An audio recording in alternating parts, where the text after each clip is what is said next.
Comenzamos la noche, esta es la FM. Hoy queremos darle la bienvenida, saludar a la doctora Lina Triana que está con nosotros. Ella es presidenta de la Asociación Colombiana de Sociedades Científicas. Doctora, bienvenida a la FM, ¿cómo está? Buenas tardes y gracias por este espacio para tratar de aclarar dudas referentes al COVID-19 y nuestra emergencia sanitaria del país. Bueno, doctora, desde la Asociación Colombiana de Sociedades Científicas, ¿cuál es el balance que hay sobre el COVID-19?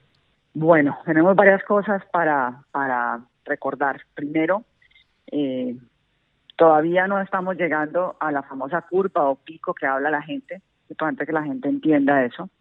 Importante tener en cuenta que Colombia es uno de los países, digámoslo, que más rápido ha entrado a cuarentena, que eso tampoco la gente sabe y por eso están esperando que llegue y que nada, que llegue el pico. La gente cree que no va a haber un pico digámoslo, de necesidad de atención de muchos pacientes que sobrepase la capacidad instalada.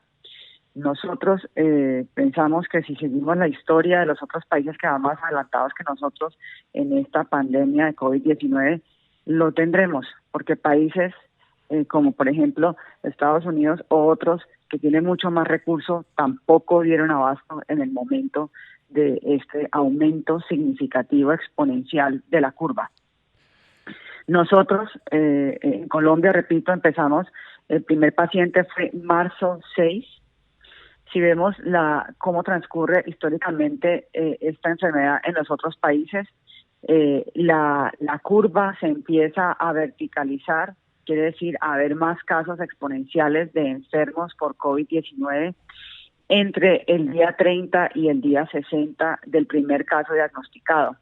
Y eso es lo que estamos viviendo hoy en día en Colombia. Nuestro primer caso fue 6 de marzo, ayer fue 6 de abril. Deberíamos empezar a ver que esa curva se verticalice exponencialmente, cosa que no veíamos antes. Por eso mucha gente pensaba que de pronto la cuarentena nos estaba salvando de que pasara lo que pasaba en el resto del mundo. Quisiéramos ser así de optimistas.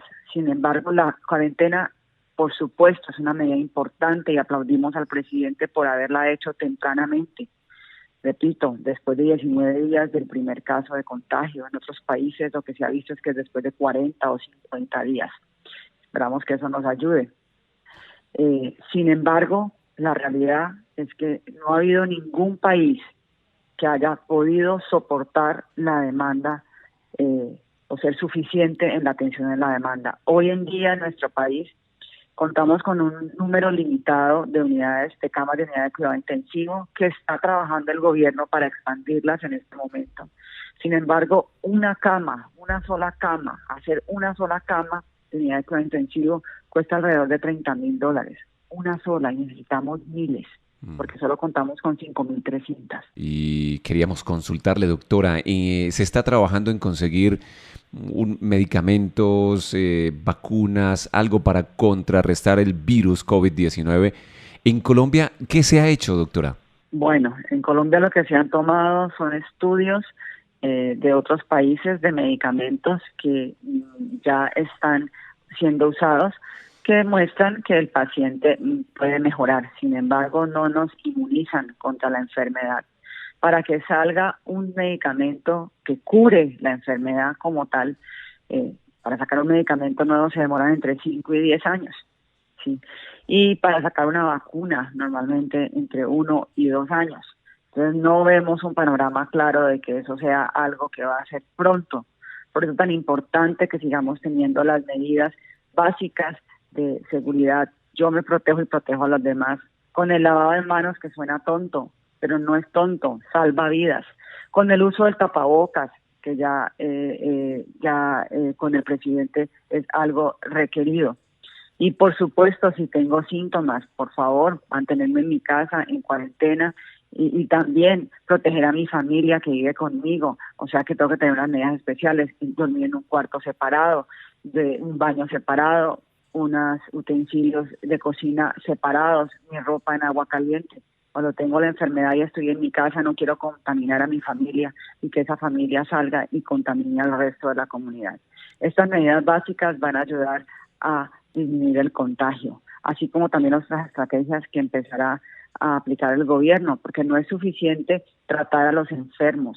Está claro que otros países que han logrado contener la enfermedad, lo que han hecho de diferente, porque primero empezaron con las cuarentenas como nosotros, que por supuesto que sirven, pero no es la única medida que se puede hacer. Siguiendo con el tapabocas, las medidas sanitarias, pero lo más importante es esas pruebas rápidas que ya están en el país, más seguir haciendo PCR, que es la prueba diagnóstica. Las pruebas rápidas no son diagnósticas, solo son de tamizaje o screening, pero nos ayudan muchísimo.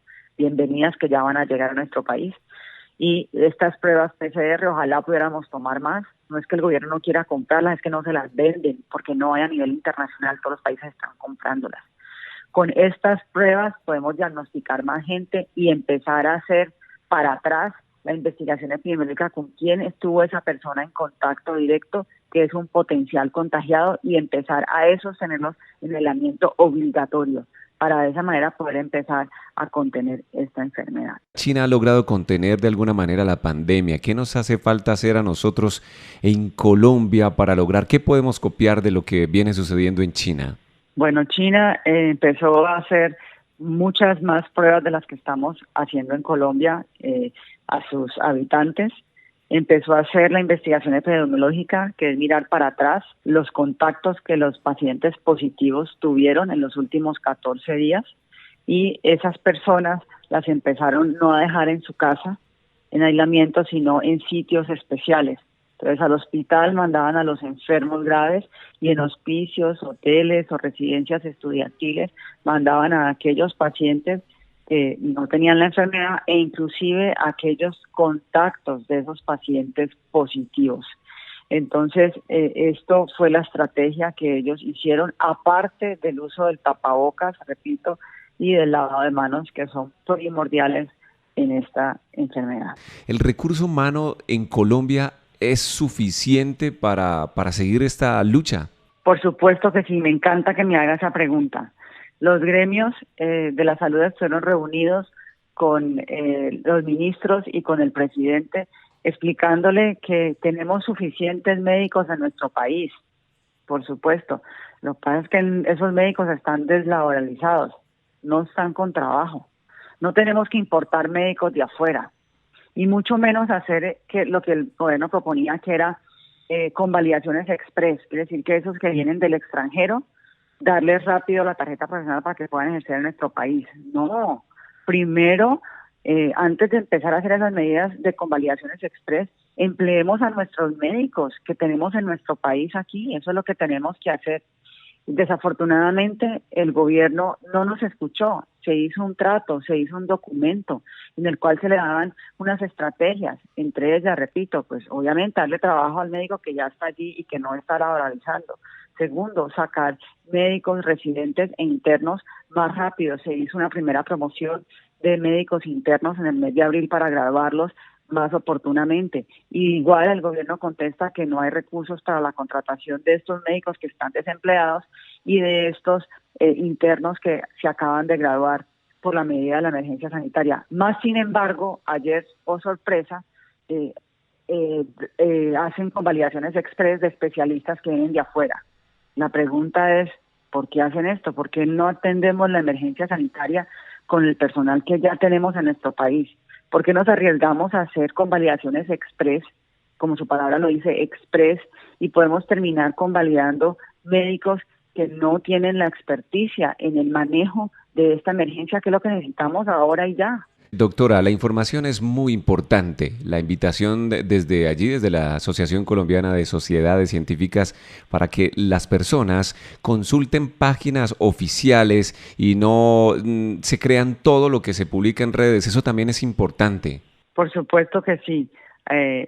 Las secretarías de salud departamentales y el Ministerio de Salud tienen unas guías de manejo del COVID que se han trabajado con las sociedades científicas, un consenso de manejo, así como las recomendaciones a la comunidad para que por favor revisen la página del Ministerio de Educación y no crean en todas las cosas que tenemos por internet que nos invaden.